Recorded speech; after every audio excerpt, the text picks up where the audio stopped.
എന്താ ഉള്ളേ? ഇവിടെ സ്വന്തം ഭാര്യ ഫാത്തിമ ബീവി റളിയല്ലാഹു തആല അൻഹയുടെ ഉമ്മ ഖദീജ ബീവി മരണപ്പെട്ടു പോയി. ഉമ്മയില്ലാതെ ഒരു മകളെ വളർത്തി കാണിച്ചു തന്നു വാപ്പ. അല്ലാഹുവിന്റെ പ്രവാചകൻ അവിടുന്ന് കാണിച്ചു തന്നു ഫാത്തിമ ബീവി റളിയല്ലാഹു തആല അൻഹ എങ്ങനെയാണ് തന്റെ പൊന്നാര മകളെ വളർത്തേണ്ടതെന്ന് കാണിച്ചു തന്നു. ആ മുത്തുനബി വളർത്തിയ മകൾ ആരെന്നറിയുവോ? ആ മുത്തുനബി വളർത്തിയ ഫാത്തിമയാണ് സ്വർഗത്തിലെ പെണ്ണുങ്ങളുടെ മുന്നിൽ നിൽക്കുന്നത്. ആ ഫാത്തിമയുടെ ചരിത്രം പഠിച്ചു നോക്ക്. ആ ഫാത്തിമ ബീവിയെ മുത്തുനബി എങ്ങനെയാണ് വളർത്തിയത്? ആ ചരിത്രം പഠിച്ചാ പിന്നെ ഒരു പെണ്ണും പിഴച്ചു പോകൂല. ആ ചരിത്രം പറയുന്നത് പോലെ മക്കളെ വളർത്തുന്ന ഉമ്മ, നിന്റെ പൊന്നാര മകള് ഒരാളുടെ കൂടെയും ഒളിച്ചോടി പോകില്ല. എന്റെ പ്രിയമുള്ളവരെ, അല്ലാഹുവിന്റെ പ്രവാചകൻ തന്റെ ഫാത്തിമയെ വളർത്തുകയാണ്. വളർത്തേണ്ട രീതിയിൽ വളർത്തി, പഠിപ്പിക്കേണ്ടതെല്ലാം പഠിപ്പിച്ചു കൊടുത്തു. അവസാനം അല്ലാഹുവിന്റെ പ്രവാചകൻ തന്റെ പൊന്നുമകൾക്ക് 18 വയസ്സായി. ഫാത്തിമ ബീവി റളിയല്ലാഹു തആല അൻഹയ്ക്ക് വിവാഹപ്രായമായി. അല്ലാഹുവിന്റെ റസൂല് വിവാഹത്തിന്റെ ആലോചനകൾ തുടങ്ങി. ഒരുപാട് പണക്കാര് വന്നു, ഒരുപാട് സ്വഹാബികൾ വന്നു. മുത്തുനബിയുടെ വീട്ടിൽ വന്നിട്ട് ഫാത്തിമയെ വിവാഹം കഴിച്ചു തരാ ചോദിച്ചു.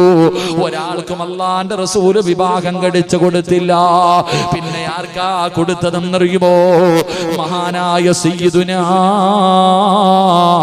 അലി ഇബ്നു അബീ ത്വാലിബ് റളിയല്ലാഹു തആല അൻഹു.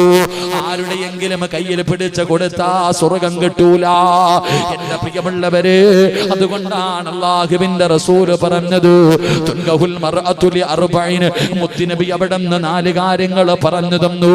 തന്റെ പൊന്നാര മക്കളെ വിവാഹം കഴിച്ചു വിടുമ്പോ ഒരു വാപ്പ ചിന്തിക്കേണ്ട 4 കാര്യമുണ്ട്. 1 സമ്പത്ത് നോക്കണേ, 2 സൗന്ദര്യം നോക്കണേ, 3 കുടുംബ മഹിമ നോക്കണേ, 4 ഫളുഫറു ബിദാതി ദീൻ, നിങ്ങൾ ദീന് നോക്കണേ. ഈ 4 കാര്യങ്ങൾ ഏറ്റവും കൂടുതൽ പരിഗണന കൊടുക്കേണ്ടത് ദീനിനാണെന്ന് നബി മുഹമ്മദ് മുസ്തഫ സല്ലല്ലാഹു അലൈഹി വസല്ലം. പെമ്മക്കളെ വെട്ടിച്ചു കൊടുക്കുമ്പോ ഏതെങ്കിലും ഒരു പണക്കാരന്റെ കൈ പിടിച്ചു കൊടുക്കാനല്ല പറഞ്ഞത്. കൊടുക്കുന്ന സമയത്ത് നോക്കണം, 4 കാര്യങ്ങൾ നോക്കണം. അതാണ് ദീൻ പറഞ്ഞത്. സൗന്ദര്യം നോക്കണം, പണം നോക്കണം, കുടുംബ മഹിമ നോക്കണം, ദീനും നോക്കണം. ഈ 4 കാര്യങ്ങൾ നോക്കിയിട്ട് വേണം മക്കളെ വിവാഹം കഴിച്ചു കൊടുക്കാൻ. അള്ളാഹു നമുക്ക് ഈമാൻ നൽകുമാറാകട്ടെ. അള്ളാഹു ഈമാൻ നൽകുമാറാകട്ടെ. ഇത് 4 നോക്കണ ആരാ ഉള്ളേ?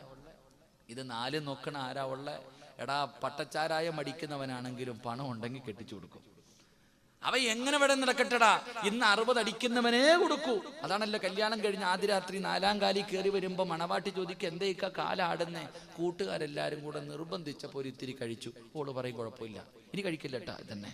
എന്നാ അത് തെറ്റാണെന്നല്ല പറയാ. എന്റെ പ്രിയപ്പെട്ടവർ, ഇത്തിരി അടിക്കുന്നവനേ കെട്ടിച്ചു കൊടുക്കൂ.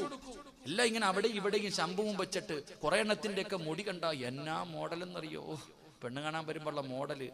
എടാ, വീട്ടിൽ പെണ്ണെങ്കിലും ഒരു വാപ്പാമാരോട് പറയാ, ഈ വീട്ടിൽ പെണ്ണ് കാണാൻ വരുന്നവനെ പിടിച്ചിരുത്തിയിട്ട് യാസീനൊന്ന് ഓതിപ്പിക്കണം. അപ്പൊ അറിയാം കെട്ടുപോയില്ലയോ എന്ന്. അള്ളാഹു ഈമാൻ തരുമാറാകട്ടെ. പരിശുദ്ധ ഖുർആനിലെ സൂറത്ത് യാസീൻ ഉണ്ടല്ലോ.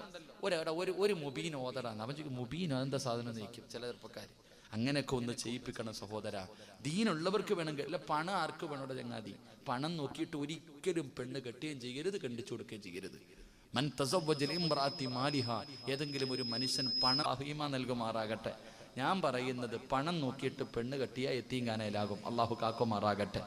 2 സൗന്ദര്യം. ഏറ്റവും കൂടുതൽ സൗന്ദര്യം ഉള്ളതിനെയാണ് നോക്കണത്. ഞാൻ എപ്പോഴും എൻ്റെ വഴുതി പറയാറുണ്ട്, പണ്ടൊക്കെ ഇങ്ങോട്ട് നോക്ക്, പണ്ടൊക്കെ വിവാഹം കഴിക്കാൻ പെണ്ണ് കാണാൻ പോകും. അങ്ങനെ ചടങ്ങില്ലേ? അപ്പൊ അല്ലാ അർച്ചനെ അതാ പറഞ്ഞു, പെണ്ണ് കാണാൻ പോകുന്നൊരു ചടങ്ങില്ലേ? പെണ്ണ് കാണാൻ പോകുമ്പോ ആരൊക്കെയാ പോണേ? പണ്ട് വീട്ടിലെ പ്രായമുള്ള ആരെങ്കിലും കൊണ്ടുപോകും പെണ്ണ് കാണാൻ പോകുമ്പോൾ. വീട്ടിലെ വാപ്പയെ കൊണ്ടുപോയില്ലെങ്കിലും വീട്ടിലെ കാരണവന്മാരായ അല്ലെങ്കിൽ ആരെയെങ്കിലും കൊണ്ട കുടുംബക്കാരെയുമായിട്ടാ പെണ്ണ് കാണാൻ പോകാം. ഇന്ന് ചെറുപ്പക്കാരെ പോകുമ്പോൾ വീട്ടിൽ നിന്ന് ആരെയും കൊണ്ടുപോകത്തില്ല. 2 മലക്കുകളെ കൊണ്ടുപോകും. 2 കൂട്ടുകാരുമായിട്ടാ പെണ്ണ് കാണാൻ പോകുന്നേ. അവിടെ പോയി പെണ്ണിന്റെ വീട്ടിൽ പോയി വാ മക്കളെ വിളിച്ച് കയറ്റിയൊക്കെ ഇരുത്തി നല്ല നാരങ്ങ വെള്ളമൊക്കെ അല്ലെങ്കിൽ നല്ല ചായയൊക്കെ കൊണ്ടുവന്ന് കല്യാണ പെണ്ണ് കൊണ്ടുവന്ന് ഇങ്ങനെ പുതിയാപ്പളയുടെ മുന്നിലേക്ക് നീട്ടും. അവനിങ്ങനെ ചായപാത്രത്തിൽ നോക്കിയിട്ട് ഓളുടെ മുഖത്തൊന്ന് നോക്കും, എന്നിട്ട് അടുത്തിരിക്കുന്നവന്റെ മുഖത്തൊന്ന് നോക്കും. എന്താണെന്നറിയോ? അടുത്തിരിക്കുന്നവന്റെ മുഖത്ത് നോക്കുന്നത് അളിയ കൊള്ളാവോടാന്ന് യോജിക്കും. അവനൊരു സ്കാനിങ് ഉണ്ട്, MRI സ്കാനിങ്, ഒരൊറ്റ സ്കാനിങ്ങാ. ഈ 2 മലക്കുകൾ അടുത്തിരുന്നിട്ട് ഒരു സ്കാനിങ്ങാ. കൊള്ളാളിയെ കെട്ടിക്കോ, എങ്കിൽ സമ്മതിക്കും. ഇതായി ഇന്നത്തെ അവസ്ഥ. അള്ളാഹു കാക്കുമാറാകട്ടെ. ഓൻ ഇഷ്ടപ്പെട്ടോന്നല്ല നോക്കണേ, ഓൻ ഇഷ്ടപ്പെട്ടോന്നല്ല നോക്കുന്നത്. കണ്ട കൂടെ വരുന്നവൻ കൊള്ളാമെന്ന് പറഞ്ഞ കിട്ടുന്ന കാലം വേണ്ടടാ മക്കളെ. മഹാനായ നബിയനാ റസൂലുള്ളാഹി സല്ലല്ലാഹു. മോനെ, ലോകത്തിന്റെ നേതാവിന്റെ വീടിന്റെ മുന്നിൽ പണക്കാരന്മാര് വന്നിട്ട് ചോദിച്ച് നബിയെ കെട്ടിച്ചേരോ? ഇല്ല. ആർക്കാ കെട്ടിച്ചു കൊടുത്തത്? മഹാനായ സയ്യിദുനാ അലി ഇബ്നു അബീ ത്വാലിബ് റളിയല്ലാഹു തആല അൻഹു. ആരാണ് അലിയാർ തങ്ങൾ എന്നറിയുമോ? അല്ലാഹുവിന്റെ പ്രവാചകൻ അലിയാർ തങ്ങളോട് ചോദിച്ചു, അലിയേ, എന്റെ ഫാത്തിമാനെ വിവാഹം കഴിക്കാൻ സമ്മതമാണോ? അല്ലാഹുവേ, അലിയാർ തങ്ങൾ 10ാമത്തെ വയസ്സിൽ മുത്തുനബിയുടെ കൂടെ കൂടിയ അലിയാർ തങ്ങൾ, മുത്തുനബി വാപ്പയെ പോലെ തന്നെയാണ് അലിയാർ തങ്ങൾക്ക്. അല്ലാഹുവിന്റെ പ്രവാചകൻ അലിയാർ തങ്ങളോട് 21ാമത്തെ വയസ്സിൽ അവിടെ നിന്ന് ചോദിച്ചു, അലിയെ, ഫാത്തിമാനെ നീ വിവാഹം കഴിക്കുമോ? അലിയാർ തങ്ങൾക്ക് ഫാത്തിമയെ വല്ലാത്ത ഇഷ്ടമായിരുന്നു, ഫാത്തിമാനോട് വല്ലാത്ത സ്നേഹമായിരുന്നു. മുത്തുനബി ചോദിച്ച് വിവാഹം കഴിക്കുമോ? അല്ലാഹുവേ, അലിയാർ തങ്ങളെ തലകുനിക്കി. അല്ലാഹുവിന്റെ റസൂൽ ചോദിച്ചു, അലിയേ, അല്ല ഇന്ദക ശൈഉൻ, മഹ്ർ കൊടുക്കാൻ നിന്റെ കയ്യിൽ എന്തെങ്കിലും ഉണ്ടോ അലിയേ? മഹ്ർ കൊടുക്കാൻ എന്തെങ്കിലും നിന്റെ കയ്യിലുണ്ടോ അലിയേ? അലിയാർ തങ്ങൾ പറയുന്നു, യാ റസൂലല്ലാഹ്, മാ ഇൻദീ ശൈഉൻ, എന്റെ കയ്യിൽ ഒന്നുമില്ല നബിയേ. മഹ്ർ വാങ്ങാൻ പോലും 5 നയാ പൈസ എന്റെ കയ്യിലില്ല നബിയേ. അല്ലാഹുവിന്റെ പ്രവാചകൻ അവിടെ നിന്ന് ചോദിച്ചു, അലിയേ, നിനക്ക് ഞാനൊരു പടയങ്കി വാങ്ങി തന്നല്ലോ, അത് നിന്റെ കയ്യിലുണ്ടല്ലോ, അത് കൊണ്ടുപോയി വിറ്റാൽ എന്തായാലും എന്ത് കിട്ടും അലിയേ? അലിയാർ തങ്ങൾ പറഞ്ഞു, യാ റസൂലല്ലാഹ്, എന്റെ കയ്യിലിരിക്കുന്ന പടയങ്കി കൊണ്ടുപോയി വിറ്റാ 400 ദിർഹം കിട്ടും നബിയേ. അള്ളാന്റെ റസൂല് പറഞ്ഞു, കൊണ്ടുപോയി വിൽക്കാൻ. അലിയാർ തങ്ങൾ പടയങ്കിയുമായി മാർക്കറ്റിൽ പോയി, പടച്ചവനെ ചന്തയിൽ പോയി. അലിയാർ തങ്ങൾ അത് വിൽക്കാൻ ഇങ്ങനെ കാത്തു നിൽക്കുമ്പോ അതാ വരുന്നു മഹാനായ സയ്യിദുനാ ഉസ്മാൻ റളിയല്ലാഹു തആല അൻഹു. മുത്തുനബിയുടെ ആദ്യത്തെ മരുമോനാണ്. അല്ലാഹുവിന്റെ പ്രവാചകന്റെ പൊന്നുമകളെ വിവാഹം കഴിച്ച പുതിയ പളയാണ് ഉസ്മാൻ തങ്ങൾ. അലിയെ വിളിച്ചിട്ട് ചോദിച്ചു, എന്തേ അലിയെ ഇവിടെ നിൽക്കുന്നത്? ഫാത്തിമായ്ക്ക് മഹ്ർ കൊടുക്കാൻ പൈസയില്ല, പടയങ്കി വിൽക്കാമെന്നതാണ്. അലിയാർ തങ്ങളുടെ കയ്യിൽ നിന്ന് പടയങ്കി വാങ്ങി 400 ദിർഹം കയ്യിൽ വെച്ച് കൊടുത്തു. എന്നിട്ട് ഉസ്മാൻ തങ്ങൾ പറഞ്ഞു, അലിയെ, എനിക്കെന്തിനാ പടയങ്കി? ഇത് നീ തന്നെ വെച്ചോ. 2ഉം കയ്യിൽ തന്നെ വെച്ച് കൊടുത്തു. മഹാനായ അലിയാർ തങ്ങൾ വീട്ടിലേക്ക് കടന്നു വന്നു. അള്ളാന്റെ റസൂലിന്റെ കയ്യിലേക്ക് 400 ദിർഹം കൊണ്ട് വെച്ചു കൊടുത്തു. അല്ലാഹുവിന്റെ റസൂൽ ചോദിച്ചു, അലിയേ, വലീമ കൊടുക്കാനുണ്ടല്ലോ, വലീമ കൊടുക്കണമല്ലോ അലിയേ, വലീമ കൊടുക്കണമല്ലോ അലിയേ. അലിയാർ തങ്ങളോട് അള്ളാന്റെ റസൂൽ പറയുമ്പോ സഅദ് റളിയല്ലാഹു തആല പറഞ്ഞു, യാ റസൂലല്ലാഹ്, ഒരു ആടിനെ ഞാൻ തരാ നബിയേ. എന്റെ വീട്ടിൽ ഒരു ആടുണ്ട് നബിയേ. ചില സഹാബത്ത് പറഞ്ഞു, ഗോതമ്പ് മാവ് എന്റെ വീട്ടിലുണ്ട് നബിയേ, ഞങ്ങളെ തരാമെന്ന് പറഞ്ഞു ഒരാടിനെയും കിട്ടി, കുറച്ച് ഗോതമ്പ് മാവും കിട്ടി. അല്ലാഹുവിന്റെ പ്രവാചകൻ തന്റെ പൊന്നാര മകൾ അലിയാർ തങ്ങളുടെ കയ്യിലേക്ക് പിടിച്ചു കൊടുത്തു. എന്റെ പ്രിയമുള്ള സഹോദരാ, അല്ലാഹുവിന്റെ പ്രവാചകൻ തന്റെ പൊന്നാര മകൾ അലിയാർ തങ്ങളുടെ കയ്യിലേക്ക് പിടിച്ചു കൊടുത്തു. അലിയാർ തങ്ങൾക്ക് സ്വന്തമായിട്ട് വീടില്ലായിരുന്നു. പ്രവാചകൻ അവിടെ നിന്ന് ഒരു റൂം പണിത് കൊടുത്തു. ഒരു റൂമാണ് വെച്ച് കൊടുത്തത്. ആ റൂമിന്റെ അടിയിൽ പടച്ചവനെ ചരൽ കല്ലുകളായിരുന്നു, ഗ്രാനൈറ്റുകളൊന്നുമില്ല. അല്ലാഹുവേ, കല്ലുകൾ മാത്രം. അതാ അലിയാർ തങ്ങൾ പറയുന്നുണ്ട്, ഫാത്തിമ ബീവി റളിയല്ലാഹു തആല അൻഹാ, കേക്കുവാപ്പമാര് എന്റെ ഉപ്പമാരോട് പറയുകയാണ്, വിവാഹം കഴിച്ച് വിടുന്നതിന് മുമ്പ് പൊന്മക്കൾക്ക് പറഞ്ഞു കൊടുക്കേണ്ട ചരിത്രമാണ്. ഈ ലോകത്തിന്റെ നേതാവ് തന്റെ പ്രിയപ്പെട്ട പൊന്നാരമകൾ അലിയാർ തങ്ങളുടെ കയ്യിലേക്ക് പിടിച്ചു കൊടുത്തു. അലിയാർ തങ്ങളുടെ സമ്പാദ്യം എന്തെന്നറിയുമോ? അല്ലാഹ്, അലിയാർ അലിയാര് തങ്ങൾ പറയുകയാ, എന്റെ വീടിന്റെ അകത്ത് ഒരു ആടിന്റെ തോലായിരുന്നു ഉണ്ടായിരുന്നത്. ഒരാടിന്റെ തോല് മാത്രമേ അലിയാര് തങ്ങളുടെ കയ്യിലുള്ളൂ. അല്ലാ, രാത്രിയായാൽ ആടിന്റെ തോലെടുത്ത് തറയിൽ ഇങ്ങനെ വിരിക്കുകയാ. കേക്കടാ ചെറുപ്പക്കാരാ, എന്റെ ശബ്ദം കേൾക്കുന്ന ഉമ്മമാര്, സ്വർഗത്തിന്റെ റാണിയുടെ മണിയറയാട് പറയുന്നത്. സ്വർഗത്തിന്റെ അല്ലാഹുവിന്റെ പ്രവാചകന്റെ പൊന്നാര മകളായ ഫാത്തിമയുടെ മണിയറയാട് പറയുന്നത്. പടച്ചവനെ, ഒരാടിന്റെ തോല് അത് രാത്രിയാകുമ്പോ വിരിച്ചിടും. ഫാത്തിമയും അലിയാര് തങ്ങളും അതിന്റെ മുകളിൽ കിടന്ന് ഉറങ്ങും. രാവിലെ ആയാൽ ആടിന്റെ തോലെടുത്ത് അലിയാര് തങ്ങൾക്ക് ഒരു ഒട്ടകമുണ്ടായിരുന്നു. ആ ഒട്ടകത്തിന് തീറ്റിയിട്ട് കൊടുക്കുന്നത് ആ വിരിപ്പിന്റെ മുകളിലാ. അലിയാര് തങ്ങളുടെ വീട്ടിലെ ഒട്ടകത്തിന് ഭക്ഷണം കൊടുക്കുന്നത് അലിയാര് തങ്ങളും ഫാത്തിമ ബീവിയും രാത്രി കിടക്കുന്ന വിരിപ്പിന്റെ മുകളില് ആടിന്റെ തോലിന്റെ മുകളിലായിരുന്നു ഒട്ടകത്തിന് പോലും ഭക്ഷണം ഇട്ട് കൊടുക്കുന്നത് എന്ന് അലിയാര് തങ്ങൾ പറയുമ്പോ, സഹോദര, അവരുടെ ജീവിതം അങ്ങനെയായിരുന്നു. അവരുടെ ജീവിതം മനോഹരമായിരുന്നു. വാപ്പ തന്റെ പൊന്നാര മകള് വളർത്തേണ്ട രീതിയിൽ വളർത്തിയപ്പോ വിവാഹം കഴിഞ്ഞ് രണ്ടുപേരും കൂടെ മണിയറയ്ക്കകത്തേക്ക് കടന്നു വരുമ്പോ ഫാത്തിമ ബീബി റളിയല്ലാഹു തആല മണിയറയ്ക്കകത്ത് കയറി. അലിയാര് തങ്ങൾക്ക് സന്തോഷമായി. അല്ലാഹുവിന്റെ റസൂലിന്റെ പൊന്നുമോളെ ഭാര്യയായിട്ട് കിട്ടിയല്ലോ. രണ്ടുപേരും മണിയറയ്ക്കകത്ത് കയറി വീടിന്റെ വാതിലടച്ചു. അല്ലാഹുവേ, വീടിന്റെ അകത്ത് കത്തിച്ചു വെച്ചിരുന്ന വിളക്കിന്റെ വെളിച്ചമങ്ങ് താഴ്ത്തി. അതാ വീടിന്റെ അകത്ത് വല്ലാത്ത ഇരുള് വന്നു. മണിയറയ്ക്കകത്ത് വല്ലാത്ത ഇരുള് വന്നു. അലിയാര് തങ്ങൾ അതാ മണിയറയാണല്ലോ, അതാ തന്റെ ജീവിതത്തിൽ ആദിരാത്രിയാണല്ലോ. അലിയാര് തങ്ങൾ സന്തോഷവാനായി മണിയറയ്ക്കകത്തേക്ക് കടന്നു ചെല്ലുമ്പോ സുബ്ഹാനല്ലാഹ്, മണിയറയ്ക്കകത്തൊരു തേങ്ങല് കേൾക്കുകയാ. മണിയറയ്ക്കകത്തൊരു കരച്ചല് കേൾക്കുകയാ. അലിയാര് തങ്ങൾ ചിന്തിച്ചു, ആരാ തമ്പുരാനെ കരയുന്നത്? വസമിഅനാ സൗതൻ ഹനീനാ. അതാ തേങ്ങല് കേൾക്കുന്ന ഭാഗത്തേക്ക് കടന്നു ചെല്ലുമ്പോ മണിയറയ്ക്കകത്തിരുന്ന് കരയുന്നതാരെന്നറിയോ? പുതുമണവാട്ടിയിരുന്ന് കരയുകയാ. അലിയാര് തങ്ങളുടെ മണിയറയ്ക്കകത്തിരുന്ന് ഫാത്തിമ ബീബി റളിയല്ലാഹു തആല കരയുകയാണ്.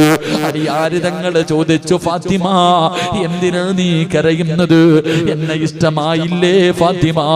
ഞാൻ പാവപ്പെട്ടവനായത് കൊണ്ടാണോ നീ ഇരുന്ന് കരയുന്നതെന്ന് അല്ലാഹുവിന്റെ റസൂലിന്റെ പൊന്നുമോളോട് ഫാത്തിമ ബീബി റളിയല്ലാഹു തആല ചോദിക്കുമ്പോ, അല്ലാഹുവേ, ഫാത്തിമ പറഞ്ഞു, അലിയേ, ഞാൻ കരയുന്നത് എന്തിനെന്നറിയുവോ?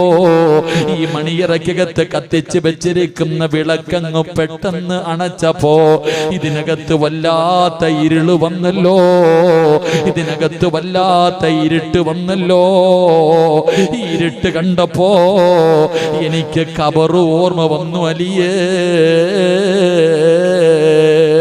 വിവാഹത്തിന്റെ ഒന്നാമത്തെ രാത്രി അടിച്ചു പൊളിക്കാൻ മണിയറയിലേക്ക് കടന്നു വന്ന ആദിരാത്രിയിൽ ഒരു ഭാര്യ ഭർത്താവിനോട് പറയുകയാ, ഈ റൂമിലെ ഇരുട്ട് കണ്ടപ്പോ എനിക്ക് ഖബർ ഓർമ്മ വന്നു, ഖബറിന്റെ ഇരുൾ ഓർമ്മ വന്നു, ഖബറിന്റെ ഞെരുക്കം ഓർമ്മ വന്നു. അലിയേ, മണിയറ ഇവിടെയല്ല അലിയേ. വിവാഹത്തിന്റെ ഒന്നാമത്തെ രാത്രിയല്ല മണിയറ, ഇവിടെയല്ല മണിയറ ഒരുക്കേണ്ടത്, ഇവിടെയല്ല മണിയറ ഒരുക്കേണ്ടത്. എവിടെയാണ് മണിയറ എന്നറിയുവോടാ ചെറുപ്പക്കാരാ? അതിരാത്രി സ്വപ്നം കണ്ട് നടക്കുന്ന യുവത്വേ, ഒടുക്കേണ്ടത് ഇവിടെയല്ലടാ പൊന്നുമോനെ. വിവാഹത്തിന്റെ ഒന്നാമത്തെ രാത്രി അല്ലാഹുവിന്റെ റസൂൽ എന്ന വാപ്പ വളർത്തിയ ഉമ്മയില്ലാത്ത ഫാത്തിമ എന്ന പൊന്നുമോള് അതാ ഭർത്താവിനോട് പറഞ്ഞു, അൽ ഖബറു അവ്വലു മൻസിലിൻ മിൻ മനാസിലിൽ ആഖിറ. അലിയേ, മണിയറ പള്ളിപ്പറമ്പിലാ, അലിയേ മണിയറ പള്ളിപ്പറമ്പിലാ കൊണ്ടുപോയി കബറടക്കുന്ന ഒന്നാമത്തെ ദിവസമുണ്ടല്ലോ, അവിടെയാണ് മണിയറ ഒരുക്കേണ്ടത്, അവിടെയാണ് മണിയറ ഒരുക്കേണ്ടത്. അവിടെയാണ് മലക്കുകൾ വന്ന് പറയുന്നത്, പുതിയ പട കടന്നുറങ്ങുന്നത് പോലെ കബറിന്റെ അകത്ത് കിടന്നുറങ്ങിക്കോ. പുതിയ പളയുടെ കണ്ണ് നിറഞ്ഞുപോയി. അലിയാരിതങ്ങൾ കരയുകയാ, അലിയാടുതങ്ങൾ കരയുകയാ. പടച്ചവരെ, എന്നിട്ട് പുതിയ പളയോട് പുതുമണവാട്ടി പറയുകയാ, ഇന്ന് രാത്രി നമുക്ക് ഒരുമിച്ച് നിസ്കരിക്കാം. മണ്ണറ മണിയറയാകാൻ, മണ്ണറ മണിയറയാകാ, നമുക്കിരുന്ന് നിസ്കരിക്കാം അലിയേ, നമുക്ക് ഒരുമിച്ച് ദുആ ചെയ്യാം അലിയേ, നമുക്ക് അല്ലാഹുവോട് നമുക്ക് ഖുർആൻ ഓതാം അലിയേ. എടാ, വിവാഹത്തിന്റെ ഒന്നാമത്തെ ആദിരാത്രി അല്ലാഹുവേ നിസ്കരിച്ചു ഖുർആൻ ഓതി ദുആ ചെയ്തെന്ന് ചരിത്രം പറയുമ്പോ, അതാണടാ ഒരു ഉമ്മ വളർത്തിയ ദീൻ വളർത്തി അല്ലാഹുവിന്റെ റസൂൽ വളർത്തിയ പൊന്നുമകളുടെ ജീവിതം. അതാ എന്റെ പ്രിയപ്പെട്ടവരെ, ഒരിക്കൽ അല്ലാഹുവിന്റെ റസൂൽ ഫാത്തിമയെ കാണാൻ പോയി. ഫാത്തിമ ബീബി വീടിന്റെ അകത്തിരുന്ന് കരയുകയാണ്. അല്ലാഹുവിന്റെ റസൂൽ ചോദിച്ചു, ഫാത്തിമ എന്തിനാ മോളെ കരയുന്നത്, എന്തിനാ മോളെ കരയുന്നത്? വാപ്പാ ഭക്ഷണം കഴിച്ചിട്ട് 3 ദിവസങ്ങളായി വാപ്പാ, ലക്കിസലാ. ഫാത്തിമ എന്ന പൊന്നുമോള് വാപ്പയോട് പറയുകയാ, ഭക്ഷണം കഴിച്ചിട്ട് 3 ദിവസമായി വാപ്പാ. അല്ലാഹുവിന്റെ റസൂൽ പറഞ്ഞതെന്തെന്നറിയുമോ? വലി അബീക അർബഉ, നിന്റെ വാപ്പ ഭക്ഷണം കഴിച്ചിട്ട് 4 ദിവസമായി മോളെ, നീ 3 ദിവസമല്ലേ ആയുള്ളൂ, വാപ്പ 4 ദിവസമായി ഭക്ഷണം കഴിച്ചിട്ട്. ഫാത്തിമ ബീവി ഓടി വന്നിട്ട് അല്ലാഹുവിന്റെ റസൂലിനെ കെട്ടിപ്പിടിക്കുകയാ. എന്റെ പ്രിയമുള്ള ചെറുപ്പക്കാരാ, മുത്തുനബി വഫാത്തിന്റെ വേളയിൽ കിടക്കുമ്പോ, മരിക്കാൻ കിടക്കുന്ന സമയത്ത് ഫാത്തിമ എന്ന പൊന്നുമോട് വാപ്പയെ കാണാൻ വന്നു. തന്റെ കരളിന്റെ കഷ്ടമാണല്ലോ. മുത്തുനബിയുടെ വീടിന്റെ അകത്തേക്ക് ഫാത്തിമ നിലവിളിച്ചുകൊണ്ടാണ് ഓടി വന്നത്. വാപ്പയുടെ അവസ്ഥ കണ്ടപ്പോ പൊട്ടിക്കരയുകയാണ്.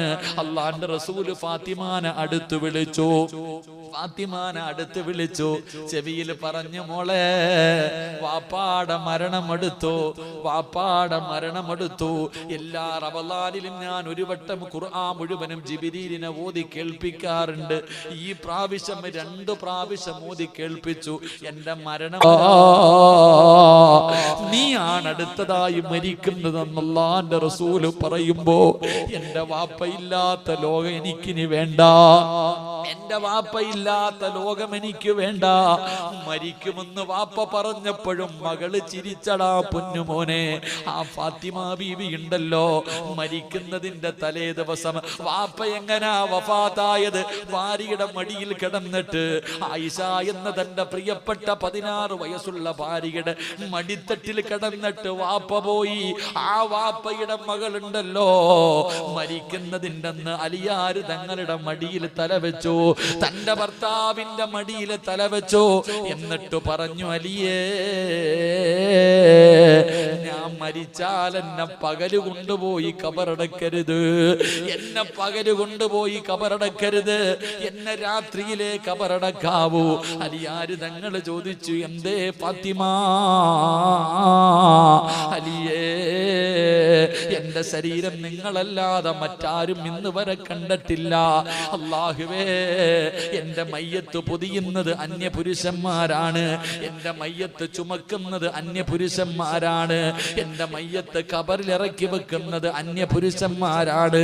അത് പകലായ അവരന്റെ ശരീരത്തിന്റെ വടിവ് കാണുമല്ലോ അലിയേ. അതുകൊണ്ട് രാത്രിയിലെ എന്നെ കബറടക്കാവൂ. മരിക്കുന്നതിന് മുമ്പ് ഭർത്താവിനോട് വസിയ്യത്ത് ചെയ്തു. സഹോദരാ, ഇതാടാ വാപ്പ വളർത്തിയ മക്കള്. അള്ളാഹുവിന്റെ ദീൻ പറയുന്ന രീതിയിൽ മക്കളെ വളർത്തിയ, ഇതുപോലെ മക്കളെ വളർത്തിയിട്ട്, ഇതുപോലെ മക്കളെ നല്ല രീതിയിൽ വളർത്തി ഒരു നല്ല മനുഷ്യന്റെ കയ്യിൽ പിടിച്ചു കൊടുത്തോ, അല്ലാഹു നിങ്ങൾക്ക് സ്വർഗം തരുമെന്ന് ആദരവായ പ്രവാചകൻ നബി മുഹമ്മദ് മുസ്തഫ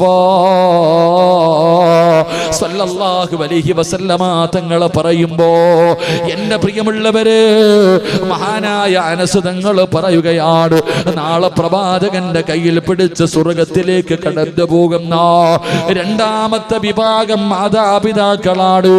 എങ്ങനെയുള്ള മാതാപിതാക്കളെന്നറിയുമോ? രണ്ട് പെൺമക്കളെ അള്ളാന്റെ ദീൻ പറയുന്നത് പോലെ വളർത്തി, അള്ളാഹുവിന്റെ ദീൻ പറയുന്നത് പോലെ രണ്ട് പെൺമക്കളെ വിവാഹം കഴിച്ചു വിട്ടാൽ ആ വാപ്പയും ഉമ്മയും അള്ളാഹുവിന്റെ പ്രവാചകന്റെ കൂടെ സ്വർഗത്തിൽ ഒരുമിച്ചാണെന്ന് നബി മുഹമ്മദ് മുസ്തഫ സല്ലല്ലാഹു അലൈഹി വസല്ലമ തങ്ങൾ പറയുമ്പോ, അല്ലാഹുവേ